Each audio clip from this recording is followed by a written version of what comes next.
Assalamualaikum warahmatullahi wabarakatuh. Bertemu lagi dengan saya, Antika Andrianingsih, dan juga teman-teman Zona Inspirasi Pemuda. Halo.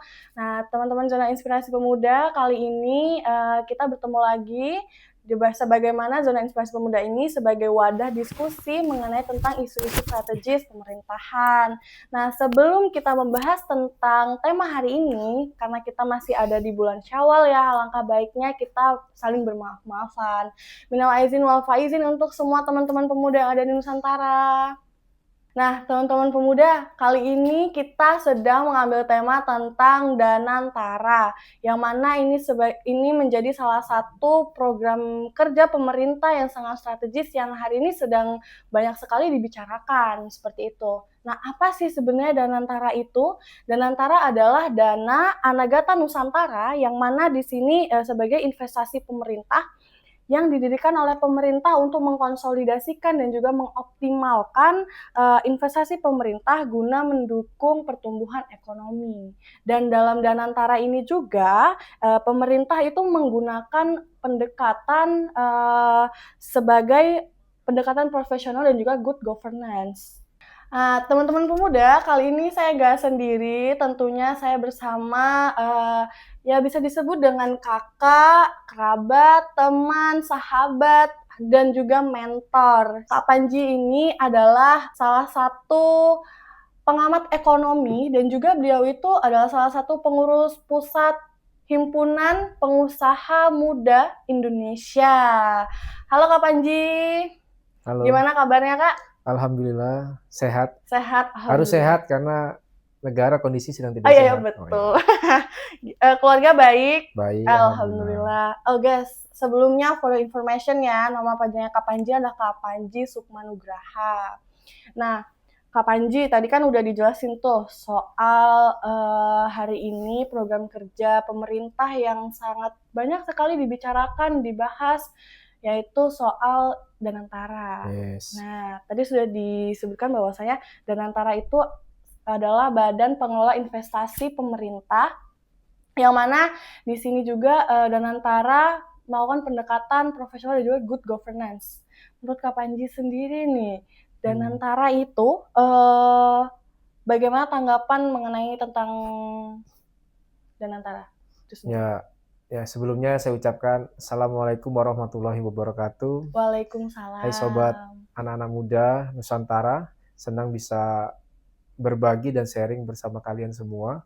Tentu Danantara ini mungkin sebagian masyarakat Indonesia dan khususnya mungkin pemuda itu juga nama yang mungkin belum familiar ya, belum familiar karena memang juga baru Betul.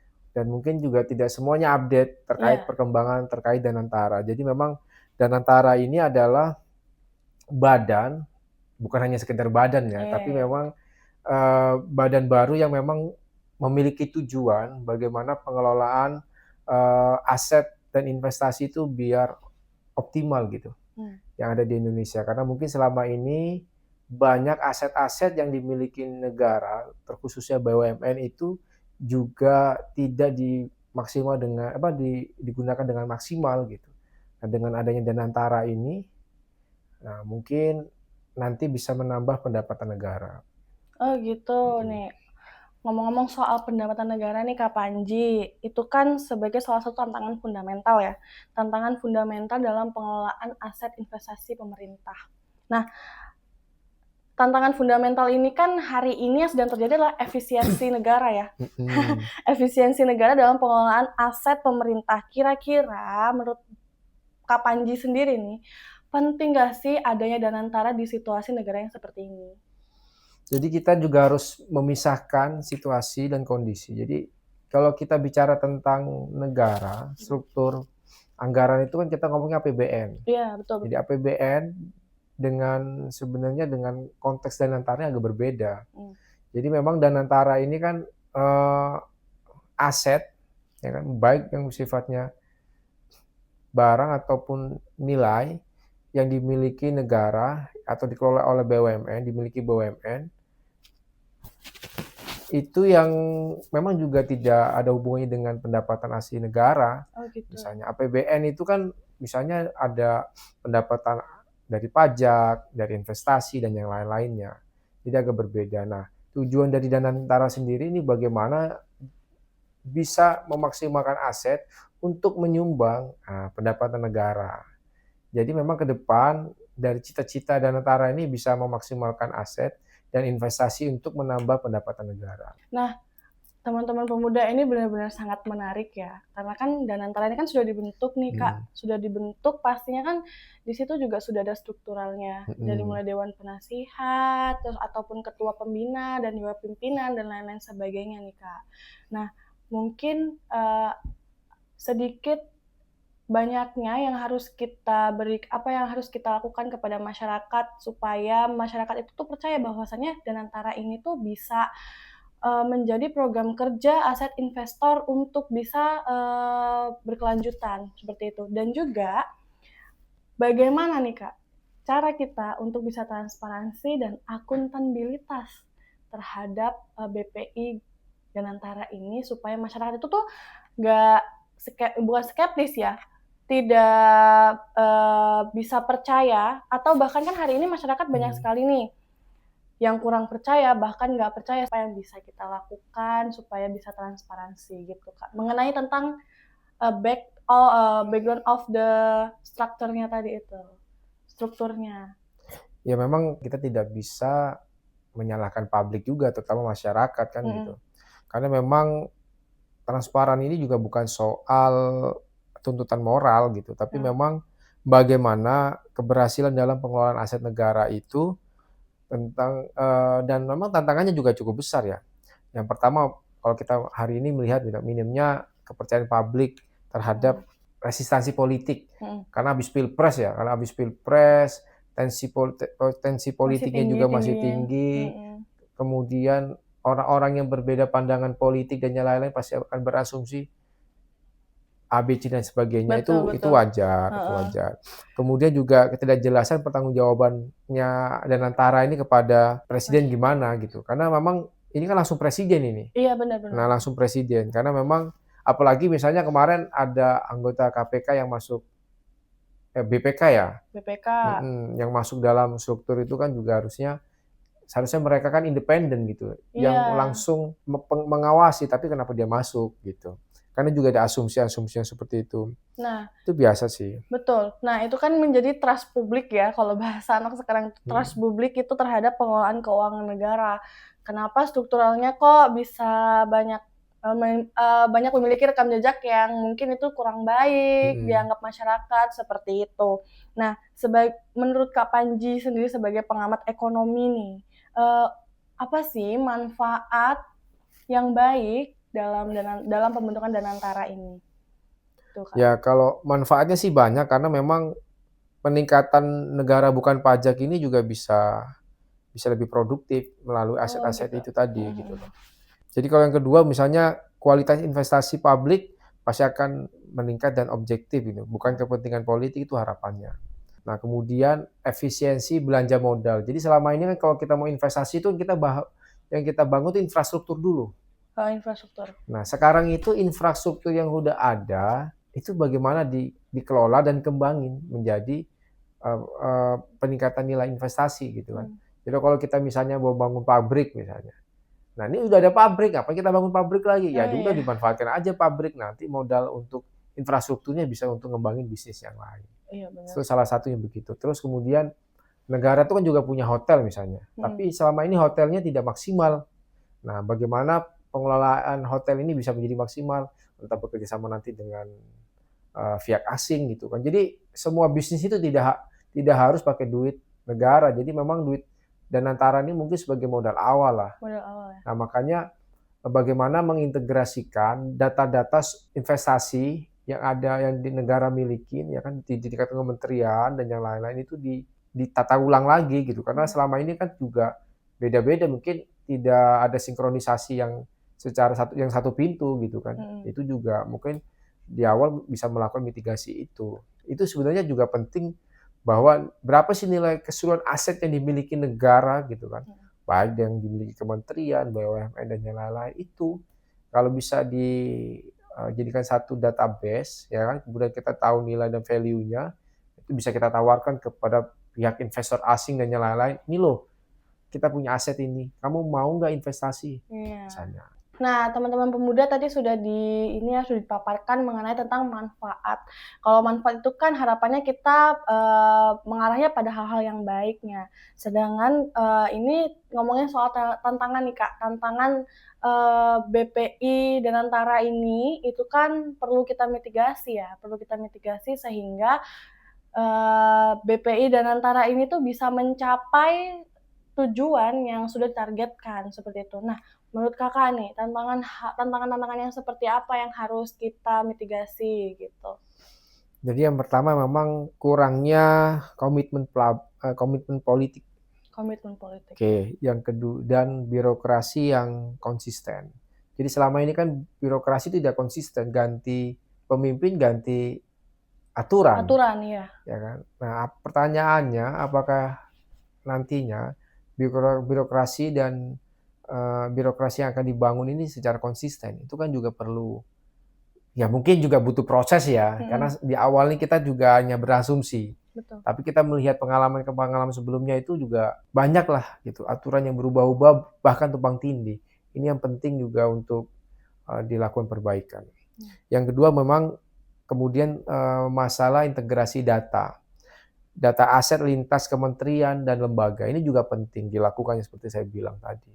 Itu juga masih belum maksimal dilakukan sampai hari ini. Okay. Selanjutnya soal kualitas dan kapasitas SDM yang mengelola aset digital dan finansial. Ya mungkin kalau yang di publik disampaikan kemarin adalah orang-orang yang top gitu kan. Tapi kan ini bukan hanya soal pimpinan sampai di tingkat bawahnya. Kemudian itu bagaimana? Itu juga penting dilakukan. Dan anak-anak muda juga kan tentunya bagaimana sih caranya saya bisa mengakses Danantara misalnya. Kan kalau ngelihatnya ngeri banget tuh sampai 1.600 triliun misalnya. Terus kita anak muda ini bagaimana bisa mengakses Danantara gitu. Kan itu juga penting. Jadi targetnya juga bukan hanya di luar tapi juga bagaimana anak bangsa ini bisa terlibat juga gitu. Nah, yang terakhir adalah soal regulasi keterbukaan informasi publik. Ya mungkin nanti soal Danantara ini pengelolanya harus terbuka di publik gitu kan. Siapa yang investasi, berapa nilai investasinya, berapa keuntungan dia per tahun dan yang lain-lainnya. Transparansinya itu secara publik ya. Karena kan juga kita ngomonginnya sudah ngomongin dunia digital kan. Jadi orang memang melihatnya adalah transparansi publik. Karena juga ini sifatnya badan juga presiden bahwa saya yakin bahwa nanti orang-orang ini adalah komitmen. Kita ini manusia bukan malaikat ya kan. Bisa saja satu detik pun bisa berubah pikiran kita. Apalagi mengelola nilai yang cukup besar. Nah solusinya memastikan political will dan leadership-nya itu juga bisa berjalan level tertinggi ini bisa milih komitmen yang tinggi. Kemudian integrasi data itu juga mungkin perlu dilakukan dari saat ini. Pelatihan dan rekrutmen SDM itu juga penting. Jadi bukan hanya soal kerja, tapi orang juga harus mengapa sih ada Danantara, mengapa kita harus mengolah aset, gitu kan? Mengapa kita harus mencari investor, mengapa bla bla dan sebagainya. Itu kan juga penting dan perlu pengetahuan dan pelatihan. Jadi tidak hanya soal merekrut, kamu lulusan dari luar negeri ya kan, bahasa Inggrisnya bagus. Karena tantangan hari ini kan anak-anak muda di Indonesia ini kalah soal prestisnya lulusan yang dengan lulusan-lulusan luar negeri. Kan begitu. Padahal ya tidak semua juga bahwa lulusan yang di dalam negeri ini tidak baik. Bahkan orang-orang yang lulusan di luar dalam negeri ini kan memahami sosial culture-nya bangsanya sendiri. Tapi memang ini soal jaringan dan prestisnya. Makanya kita, ya saya juga berlatar belakang aktivis ini kan juga karena kita bisa biasa bersosial dan memahami situasi dan kondisi aja gitu kan. Tapi memang di sini kita sama-sama belajar mengembangkan bahwa anak muda harus mengambil peran dan berperan. Nah, teman-teman pemuda, tadi kita sudah dapat banyak sekali ya insight serta masukan dari Kak Panji mengenai tentang isu-isu BPI dan Antara ini yang hari ini banyak sekali dibicarakan oleh kalangan, bahkan oleh semua kalangan gitu, kalangan muda, kalangan remaja dan lain sebagainya. Nah, Kak Panji, apa ya yang menjadi pesan untuk masyarakat, untuk pemerintah mengenai tentang program kerja strategis pemerintah BPI dan Antara ini gitu? Jadi konteks kita sebenarnya kan ini ngomongin pemuda ya. Iya, pemuda. Pemuda ke depan kita akan memiliki bonus demografi, udah dimulai dari hari ini sih. Nah, tentu semakin banyaknya anak muda yang produktif kan tentunya kan semakin banyak persaingan, bener kan? Oke. Artinya jangan sampai ada persaingan itu yang minim gitu. Artinya kita dengan adanya Danantara ini membuka investasi dan peluang tenaga kerja yang banyak sekali. Nah, pertanyaannya kita mau menjadi bagian dari orang yang bekerja sama dalam bisnis atau menjadi tenaga kerjanya, kan begitu. Nah, tentu kita semua pengen menjadi orang yang mengelola dan memiliki bisnis, kan begitu. Nah, tentu dari sumber daya yang ada di Indonesia, yang khususnya dikelola oleh Danantara ini sebenarnya adalah hak semua warga masyarakat Indonesia, kan begitu. Nah, tapi memang yang dikelola oleh negara. Tapi tentu untuk menjadi bagian dari itu, anak-anak muda juga penting untuk mengupgrade dirinya, kapasitasnya, memenuhi atau tidak syaratnya untuk menjadi bagian dari itu. Jika tidak ya, ayo upgrade. Ya, jangan jadi penonton, kan begitu. Apalagi dengan persaingan global yang cukup signifikan ini juga bisa-bisa kita yang tertinggal, ya kan begitu. Terus kalau pesan saya kepada negara, ayo kita semua masyarakat Indonesia sangat percaya dan yakin bahwa Danantara ini akan membawa kemaslahatan yang besar untuk bangsa dan negara. Tapi kita titipkan ini perlu dijaga dan dikelola secara maksimal, tentu dengan kepercayaan yang harus dijaga juga gitu. Jadi jangan sampai dengan nilai investasi yang besar ini hanya sekelompok orang yang menguasai dan bahkan menjadi lahan korupsi yang besar. Karena itu tentu tidak kita inginkan. Karena tujuan dari presiden sendiri kan sangat mulia, kan begitu, menambah pendapatan negara, memanfaatkan aset, sehingga memang yang hari ini banyak PHK, tentu ke depan, nah nilai dan angkanya berkurang dan tentu kalau bisa sampai nol. Ya, semua masyarakat Indonesia harus makmur gitu kan, karena kita bicara tentang Pancasila kan keadilan sosial bagi seluruh rakyat Indonesia itu artinya kan adil itu kan tidak harus sama rata, tapi jangan sampai diskriminasi itu terjadi dengan pengelolaan dan antara yang tidak memiliki integritas. Betul. Nah, teman-teman pemuda, itu tadi pesan daripada Kak Panji ya, untuk khususnya teman-teman pemuda tadi sudah harus dikutip apa yang dikatakan oleh Kak Panji tadi adalah negara sudah menyediakan semuanya, tinggal kita bagaimana pengelolaannya dan juga pengembangannya. Dan jangan lupa bahwasannya negara sudah menyediakan banyak sekali yang harus kita kembangkan dan ingat dari kita, oleh kita, dan untuk kita. Oke. Oke, terima kasih Kak Panji atas waktunya Ya, untuk bisa berdiskusi dengan teman-teman Zona Inspirasi Pemuda se-Nusantara. Semoga kita bisa berjumpa di lain waktu. amin amin. Amin. Teman-teman Zona Inspirasi Pemuda, sampai ketemu di lain kesempatan dengan diskusi-diskusi berbagai macam isu-isu nasional dan juga program kerja pemerintah yang sangat strategis. Jangan lupa like, comment, and subscribe. Bye-bye. Bye-bye, Kak. Dadah. Halo.